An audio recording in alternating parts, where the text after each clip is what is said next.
আসসালামু আলাইকুম বন্ধুরা, শুধুমাত্র দুটো আলু ও একটি ডিম দিয়ে খুব সহজে ঝটপট একটা নাস্তার রেসিপি নিয়ে চলে এসেছি আপনাদের মাঝে। হাতে মাত্র 5 মিনিট সময় থাকলেই বাচ্চাদের নাস্তা বা টিফিনের জন্য মজাদার এই নাস্তাটা তৈরি করে নিতে পারবেন।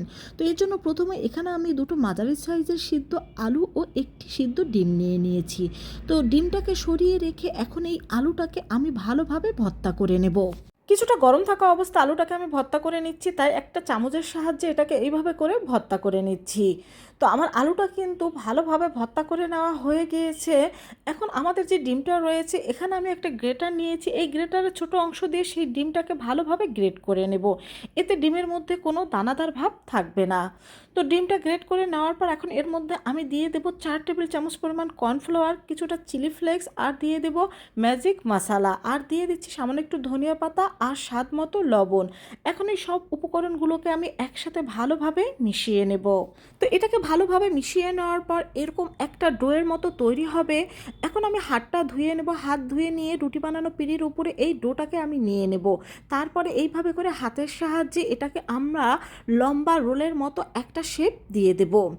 তো লম্বা রোলের মতো শেপ দিয়ে দেওয়ার পর এর উপরের অংশটা আমি হাত দিয়ে চেপে চেপে এরকম একটু উঁচু করে দেব, কারণ এটাকে আমি কিছুটা ত্রিভুজ আকৃতির তৈরি করে নেব, তাই উপরের অংশটা একটু উঁচু করে নিচ্ছি। এখন একটা ছুরি নিয়ে ছুরির সাথে সামান্য একটু তেল মেখে এইভাবে করে এটাকে আমি কেটে নেব।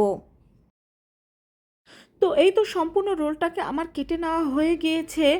আর এখান থেকে আমি এখন একটা করে পিস হাতে নিয়ে নেব, আর হাতের সাহায্যে এইভাবে করে চেপে চেপে এটাকে ত্রিভুজ আকৃতির শেপ দিয়ে দেবো। বন্ধুরা, তোমরা চাইলে কিন্তু অন্য যে কোনো শেপেই নাস্তাটা তৈরি করে নিতে পারো।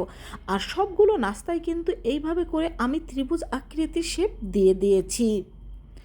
তো আমার সবগুলো নাস্তা কিন্তু তৈরি হয়ে গিয়েছে। আর এদিকে আমি নিয়ে নিচ্ছি 2 টেবিল চামচ পরিমাণ ময়দা, তার মধ্যে দিয়ে দিচ্ছি চিলি ফ্লেক্স, দিয়ে দিচ্ছি সামান্য একটু ধনিয়া পাতা। এখন অল্প অল্প করে পানি দিয়ে এখানে আমি একটা ব্যাটার তৈরি করে নেব।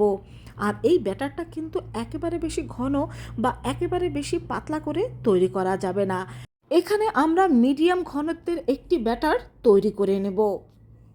এখানে অল্প অল্প করে আমরা পানি দিয়ে মিশিয়ে নিচ্ছি, কারণ পানি যদি একবারে বেশি দিয়ে দিই সেক্ষেত্রে এটা অনেকটা পাতলা হয়ে যেতে পারে।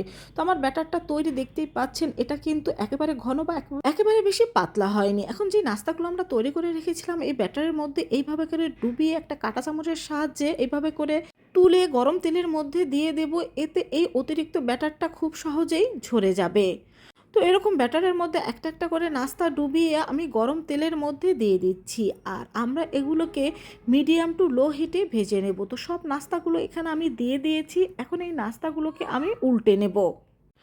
তো সব নাস্তাগুলোকেই কিন্তু আমি এইভাবে করে উল্টে দিচ্ছি। বন্ধুরা, এই নাস্তাটা কিন্তু খুব সহজে ও ঝটপট তৈরি করে নেওয়া যায়, তাই তোমরা কিন্তু খুব সহজে বাচ্চাদের টিফিন হোক বা বিকেলের নাস্তায় এই নাস্তাটি তৈরি করে দিতে পারো। এছাড়া বাচ্চারা ডিম আলুর তৈরি সব ধরনের নাস্তাই কিন্তু খুব পছন্দ করে থাকে। তো আমাদের নাস্তাগুলো কিন্তু ভেজে নেওয়া হয়ে গিয়েছে, এখন এই নাস্তাগুলোকে আমি তুলে নিচ্ছি। আমাদের ঘরে থাকা সামান্য কিছু উপকরণ দিয়েই কিন্তু মজাদার স্বাদের এই নাস্তাটা আমরা তৈরি করে নিতে পারি। সামান্য কিছু উপকরণ দিয়ে তৈরি করা হলেও কিন্তু এই নাস্তাটা কিন্তু দুর্দান্ত স্বাদের তৈরি করে নেওয়া যায়। তো বন্ধুরা, আমি কিন্তু আমার প্রত্যেকটা রেসিপি তোমাদের সাথে খুব সহজভাবে শেয়ার করার চেষ্টা করি। আশা করছি আজকের রেসিপিটি তোমাদের খুব ভালো লেগেছে। ভালো লাগলে বন্ধুদের সাথে শেয়ার করবে। আল্লাহ হাফেজ।